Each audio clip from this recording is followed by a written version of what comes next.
Bismillahirrahmanirrahim. Assalamualaikum warahmatullahi wabarakatuh. Alhamdulillahirabbil alamin wal aqibatu lil muttaqin wala udwana illa 'alal zalimin. Asyhadu an la ilaha illallah wahdahu la syarikalah wa asyhadu anna Muhammadan abduhu wa rasuluhu la nabiyya ba'dah. Ma ba'd.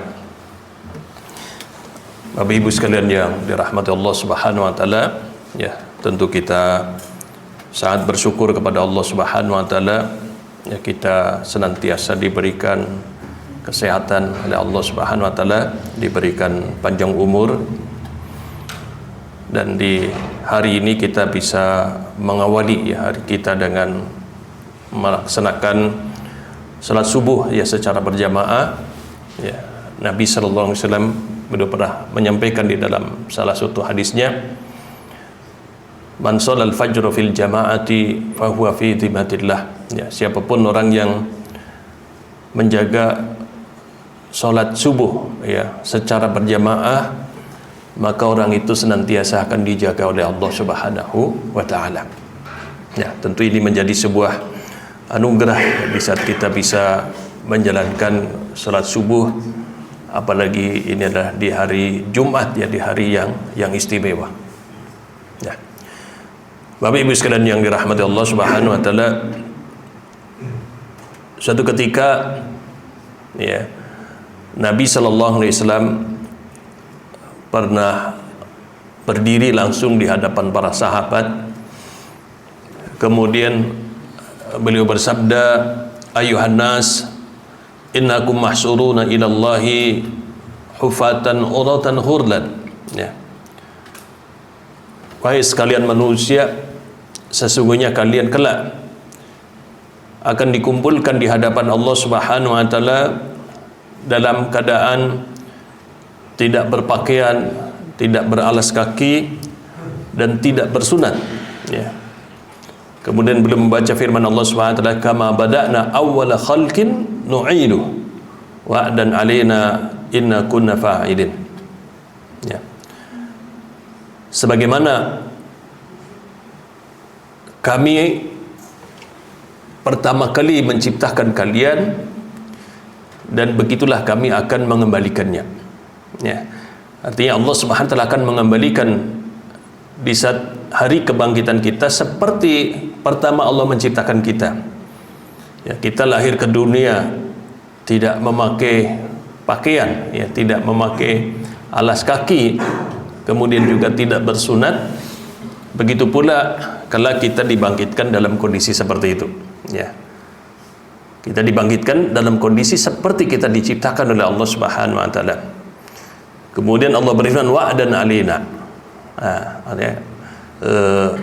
Allah berjanji, ya, dan itu betul-betul sesuatu yang mudah bagi Allah Subhanahu wa taala. Ya. Kenapa? Karena dulu orang-orang musyrikin mengingkari bagaimana mungkin manusia akan dibangkitkan kalau dia sudah hancur tubuhnya, sudah berubah jadi tanah. Ya, maka Allah pertegas, wa'dan 'alaina inna kunna fa'ilin. Kami betul-betul mampu melakukan itu.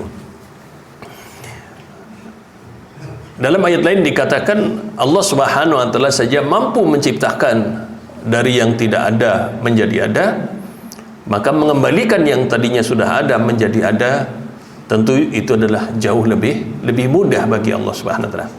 Maka Allah katakan inna kunna fa'ilin. Sungguh kami tentu mampu melakukan hal tersebut. Ya. Bapak Ibu sekalian yang dirahmati Allah Subhanahu wa taala, Nabi sallallahu alaihi wasallam di dalam mengingatkan para sahabat, mengingatkan umat ini, itu ada dua keadaan. Ya, yang pertama adalah keadaan-keadaan yang formal. Ya. Keadaan-keadaan formal seperti dalam khutbah-khutbah beliau. Baik itu khutbah Jumat ataupun khutbah Id, ataupun misalkan dalam sholat istisqa misalkan. Maka Nabi SAW kemudian menyampaikan khutbah yang itu secara formal, ya, untuk mengingatkan umat manusia yang mengingatkan tentang peristiwa-peristiwa yang terjadi saat itu. Ya, kalau itu khutbah Jumat misalkan, beliau mengingatkan tentang peristiwa-peristiwa yang terjadi dalam satu pekan. Tujuannya apa? Tujuannya agar umat itu mendapatkan petunjuk, bimbingan dalam menghadapi berbagai peristiwa. Ya, misalkan sekarang kita di tahun baru Islam, ya, maka Nabi mengingatkan tentang hal-hal yang penting, ya, berhubungan dengan hijrah dan seterusnya. Atau umat ada satu masalah tertentu, maka biasanya dalam khutbah Jumat itu diingatkan tentang bagaimana seharusnya mensikapi peristiwa tersebut. Agar apa? Tadi agar umat itu mendapatkan bimbingan. Nah, maka biasanya khutbah Jumat itu memang up to date. Ya, khutbah Jumat itu adalah menyampaikan pandangan-pandangan Islam terhadap peristiwa-peristiwa terbaru. Ya, apa yang sedang ramai disoroti oleh masyarakat dalam satu pekan itu, maka biasanya khotib menjelaskan, ya, menjelaskan hakikat sesuatunya dan bagaimana kemudian mensikapi peristiwa tersebut. Agar apa? Agar umat terbimbing. Ya, artinya umat tidak menafsirkan dengan cara pandangnya sendiri dan mensikapi dengan sikap sendiri, tetapi mereka berusaha senantiasa kemudian mengikuti panduan-panduan Islam dalam mensikapi hal tersebut. Memang khutbah itu agak sedikit sulit. Kenapa? Karena dia harus up to date, ya, membimbing umat dalam mensikapi peristiwa-peristiwa yang sedang ramai dibicarakan. Yang kedua adalah nasihat-nasihat Rasulullah yang sifatnya itu insidental, ya, artinya nasihat-nasihat Rasulullah yang kemudian Nabi harus menjelaskan di saat terjadinya peristiwa-peristiwa yang terjadi, dan itu biasanya tidak bisa ditunda. Nah, kenapa Nabi senantiasa mengingatkan hal tersebut? Karena Nabi harus menjelaskan hukum, bagaimana hukum terhadap perbuatan itu, sehingga kemudian tidak ditunda. Nah, maka biasanya Nabi di saat ada terjadi kasus tertentu dan itu mendadak, biasanya beliau juga naik mimbar.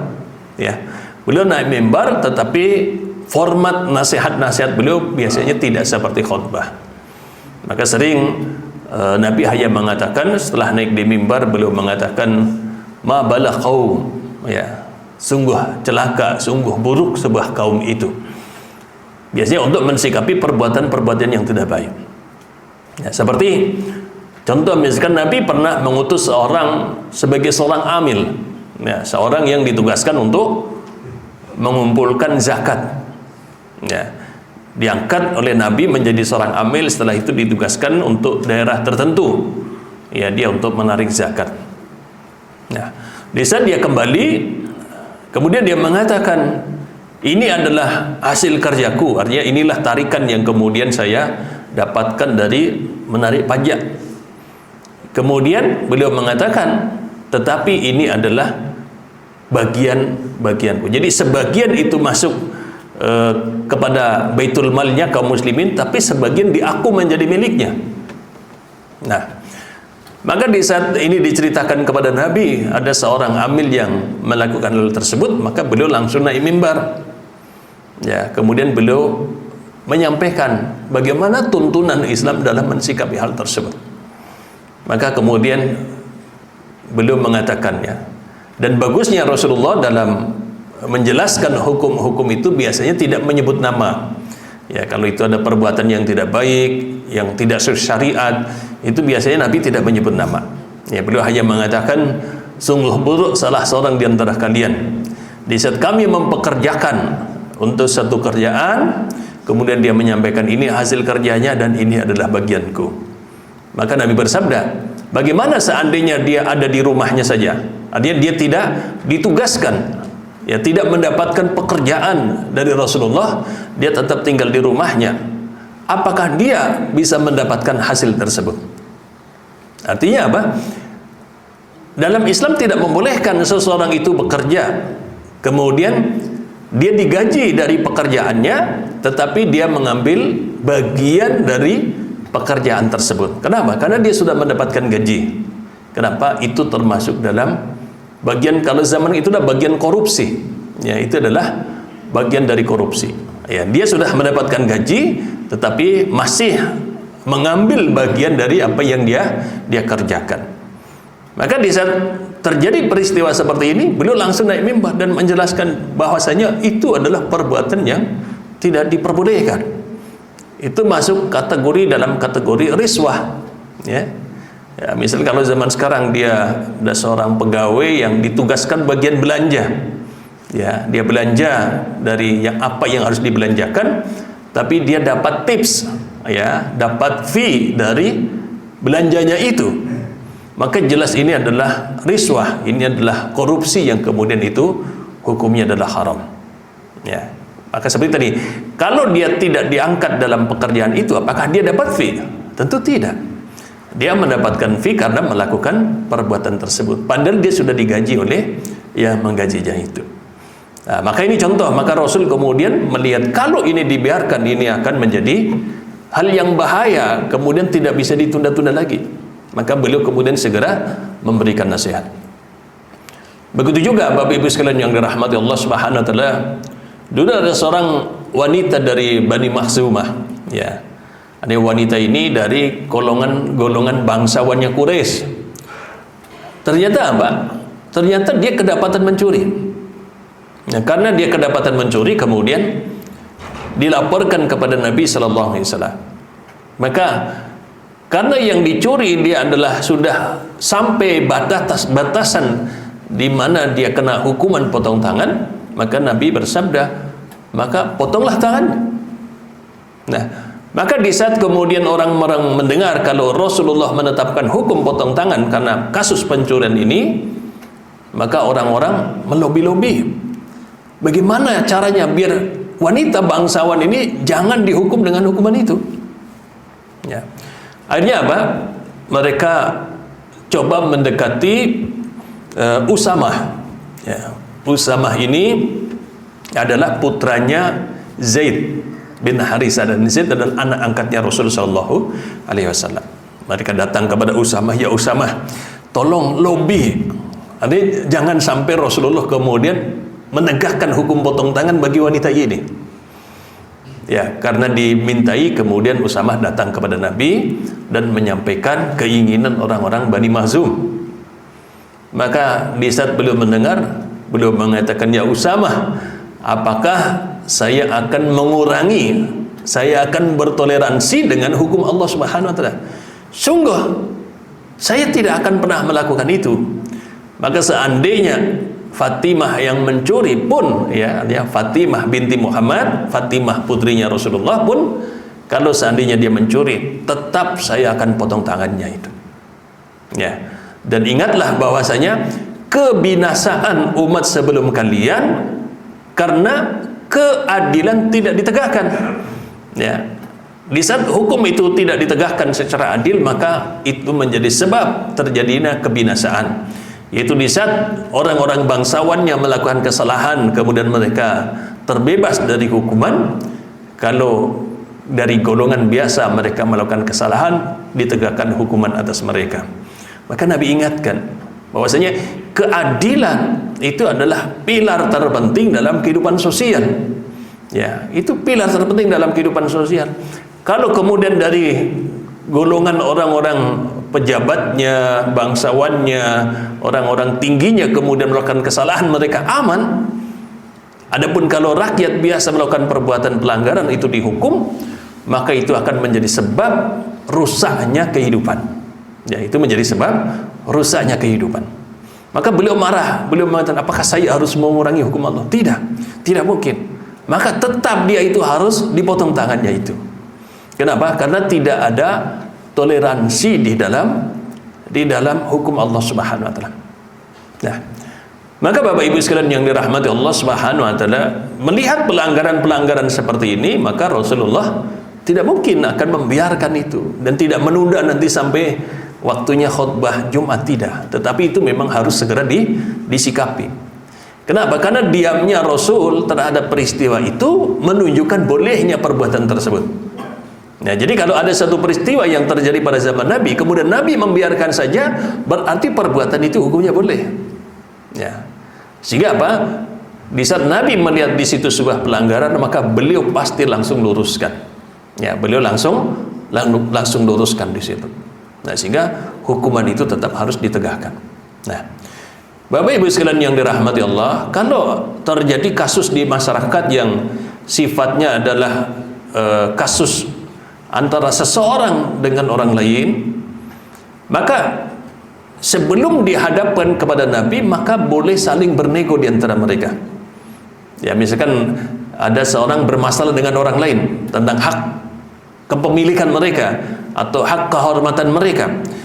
Seandainya mereka kemudian mau minta pengadilan ataupun keadilan dari Rasulullah, maka sebaiknya apa? Pertama, sebelum menghadap Rasulullah, sebaiknya dilakukan mediasi kekeluargaan dulu. Ya, diusahakan jangan sampai kemudian langsung menghadap Rasulullah. Sebab kalau menghadap Rasulullah, Rasul sudah tidak memberikan pembelaan lagi. Ya, maka kalau sebelum menghadap hakim, kalau dalam Islam, kalau sebelum menghadap hakim sebaiknya diselesaikan secara kekeluargaan. Tetapi kalau kemudian kalau sudah di hadapan hakim, di hadapan Rasulullah, maka sudah tidak boleh ada pembelaan terhadap satu kasus itu, dan itu betul-betul langsung diputuskan oleh Rasul Shallallahu Alaihi Wasallam. Nah, maka di dalam Islam kalau kasus itu sudah di hadapan hakim, maka sudah tidak ada pembelaan lagi, dan disitulah berlaku hukum Allah, hukum Rasulnya yang kemudian itu keputusannya wajib diterima itu.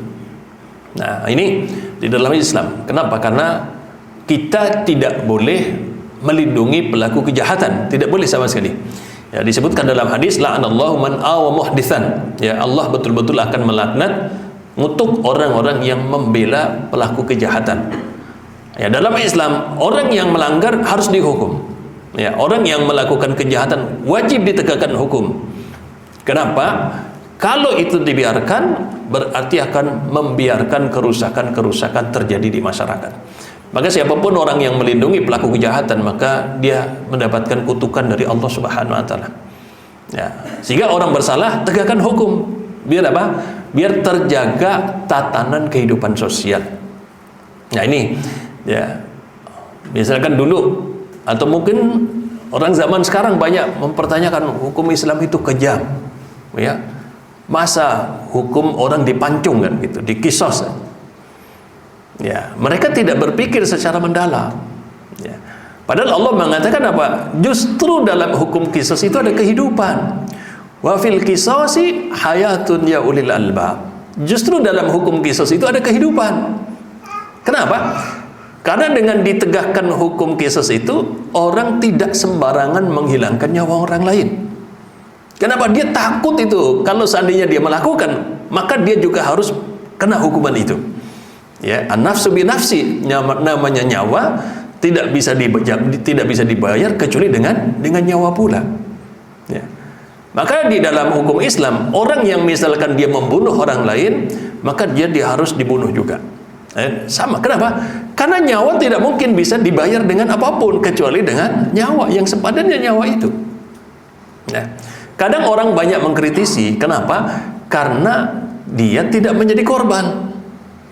Coba kalau keluarga dia yang jadi korban, kalau misalkan bapak dia yang jadi korban, ibu dia yang jadi korban, tentu dia pasti akan menuntut itu. Tetapi kalau kasus itu mungkin terjadi pada orang lain, dia mungkin tidak berpikir mendalam. Dia tidak coba berpikir seandainya musibah ini mengalami dirinya. Ya, maka misalnya kita saja, seandainya orang tua kita dibunuh, ya, ataupun ibu kita, saudara kita, pasti kita tidak terima itu. Nanti bahwa dibayar berapa rupiah, berapa miliar, kita tidak akan terima. Kenapa? Karena nyawa tidak mungkin dihargai dengan uang, tidak mungkin. Yang bisa untuk membayar nyawa, justru nyawa itulah yang sepadan itu. Nah, maka Allah katakan wa fil qisasi hayatun ya ulil albab. Justru dalam kisos itu ada kehidupan. Biar apa? Kehidupan masyarakat terjaga. Orang tidak bermudah-mudahan dalam menghilangkan nyawa orang lain. Tapi kalau coba misalkan ada kasus pembunuhan, ternyata cuma dihukum 10 tahun, kasus pembunuhan dihukum 10 tahun, nanti semakin banyak orang akan dibunuh itu. Kenapa? Mereka berpikirlah 10 tahun. Orang kehidupan juga lagi susah, mending masuk penjara. Ya, dia nggak mikir, nanti paling dapat potongan-potongan, jatuhnya paling 6 tahun udah keluar. tapi dia puas tanpa dia menghilangkan nyawa orang lain. Itu bahaya. Ya, tapi dalam Islam nyawa itu hanya bisa dibayar dengan nyawa. Nah, maka di sini keadilan itu akan menjadi pilar kehidupan sosial akan terjaga. Maka di saat ada kasus-kasus seperti ini, maka Rasul tidak berikan toleransi. Semata-mata apa? Semata-mata untuk menjaga kehidupan masyarakat itu. Suatu hari juga Bapak Ibu sekalian yang dirahmati Allah Subhanahu wa taala, ada seorang budak perempuan namanya Barirah. Ya, Barirah ini dia menjadi seorang budak, ya.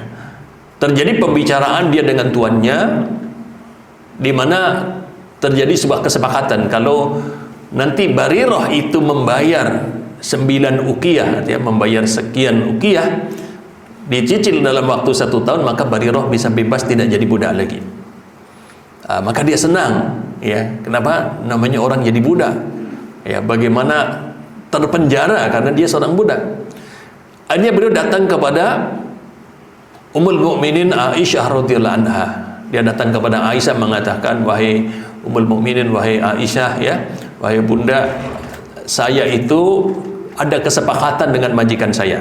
Ya, kalau saya membayar sekian, maka saya akan dibebaskan. Maka Aisyah mengatakan, ya, kalau betul, ya saya akan bantu kamu dan kamu bisa melunasi dan kamu bisa bebas. Coba kamu sampaikan kepada mereka. Tetapi catatan apa? Setelah kamu saya bebaskan, engkau harus berloyalitas kepada saya. Artinya membantu Aisyah dan sebagainya. Karena beliau yang membebaskan itu.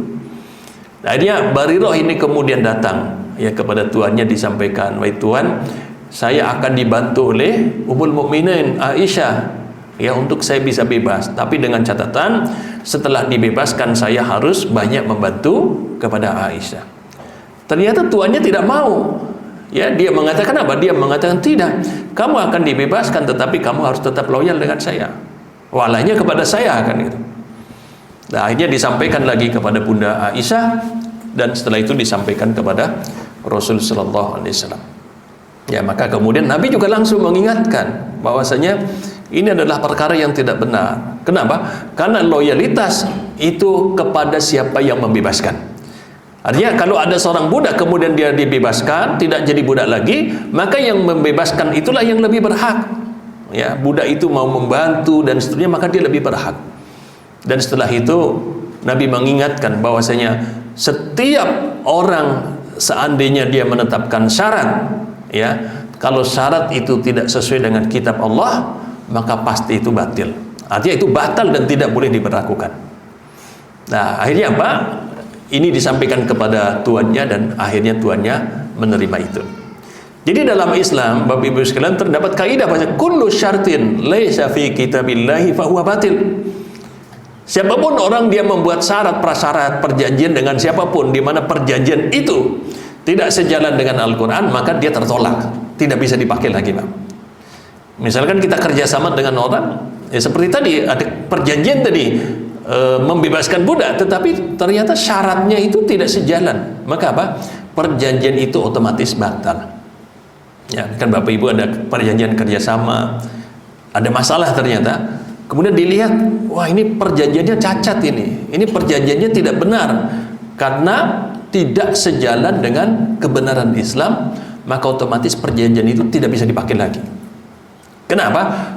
Pasti mengandung unsur kezaliman, ya, pasti mengandung unsur ketidakadilan di situ. Nah, maka hal-hal yang kemudian tidak mengandung unsur ketidakadilan ini, maka itu harus segera diluruskan. Kenapa? Karena pasti itu akan lambat laun merusak tatanan kehidupan sosial. Jadi Bapak Ibu sekalian yang dirahmati Allah, ya, mungkin Bapak Ibu yang bapak-bapak sebagai kepala keluarga, atau mungkin bapak-bapak ada yang di sini sebagai RT, sebagai RW, sebagai duku dan seterusnya, di mana dia itu kadang harus menetapkan sebuah hukum, ya, ataupun dia harus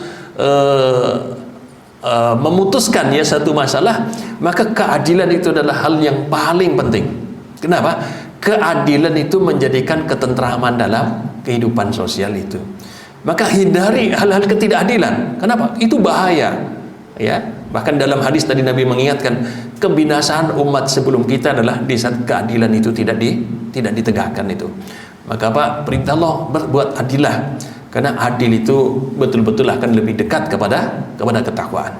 Nah, Bapak Ibu sekalian yang dirahmati Allah SWT, kenapa Rasulullah itu selalu setiap ada masalah beliau luruskan? Kenapa? Karena Allah perintahkan, Nabi juga ingatkan bahwa saya berpegang teguh dengan nilai-nilai Islam, berpegang teguh dengan sunnah-sunnah Nabi dalam kehidupan sehari-hari, itu adalah menyelamatkan kita, Bapak Ibu sekalian. Ya, Nabi ingatkan betul, sepeninggalku nanti kalian akan menemukan berbagai perbedaan-perbedaan dalam kehidupan. Perbedaan-perbedaan dalam satu masalah. Maka apa? Kembalikan kepada Allah dan kembalikan kepada Rasul.